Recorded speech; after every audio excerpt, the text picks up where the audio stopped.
Hi, I'm Janet, and welcome to my channel where we talk about God, makeup, and life in general.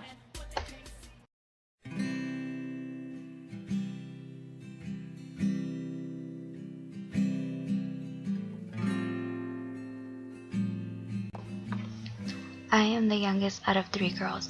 My parents got divorced when I was 7. Since then, I began to fall into depression. Didn't eat nor sleep much.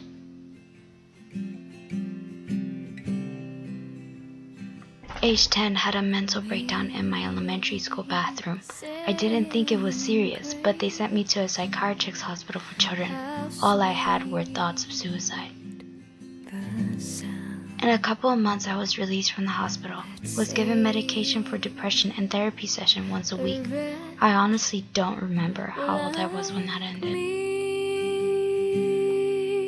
Right after I was out of the hospital, I was pushed into middle school. That was the worst. Lost most of my 5th grade year.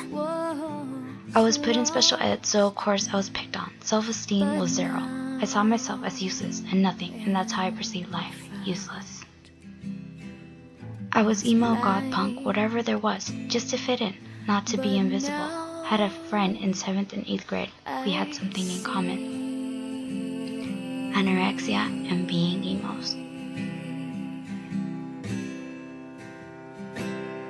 Yes, anorexia is a choice, but not a lifestyle I wish upon anyone. Yes, it is a disease. As I ate nothing, it ate me up. Now depression and anorexia were my #1 best friends. I lost a lot of weight, of course, but my self-esteem was so low it didn't matter how much I lost. High school, even worse. I was introduced to new friends, weed, alcohol, cigarettes, and sex. Got into weed, cigs, and alcohol at age 14. Was addicted to cigarettes at age 15. Got a boyfriend at the age of 15. We were together for 9 months. He was the first one to tell me about Jesus Christ. I pushed God aside and told him not to tell me about God. Depression really started to strangle me at the time. I plotted my suicide. No one would care, I thought. I was invisible anyways. I planned on drinking rat poison, but I didn't. Of course I was scared. I didn't know if heaven or hell was real. I believed that when I died I would just sleep in my grave and it will all be over. I was wrong. One day I was home alone. I thought today is the day. I pulled out all the pills I could find and drank them all. Looking back, I didn't even leave a note. I felt my heart slowing down, barely feeling my heartbeat. I laid on my couch and closed my eyes. This is it, I thought. It will all be over soon. Waking up, I looked around, still in my living room. You can imagine my amazement.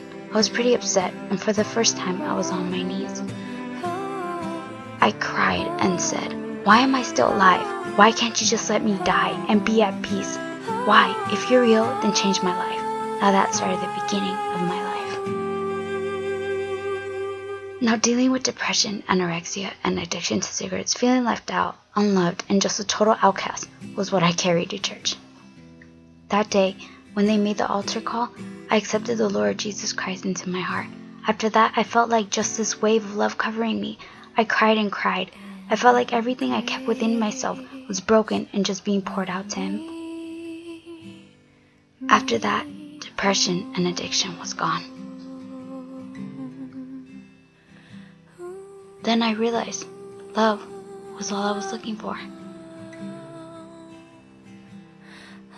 And Jesus Christ was the one that filled that void.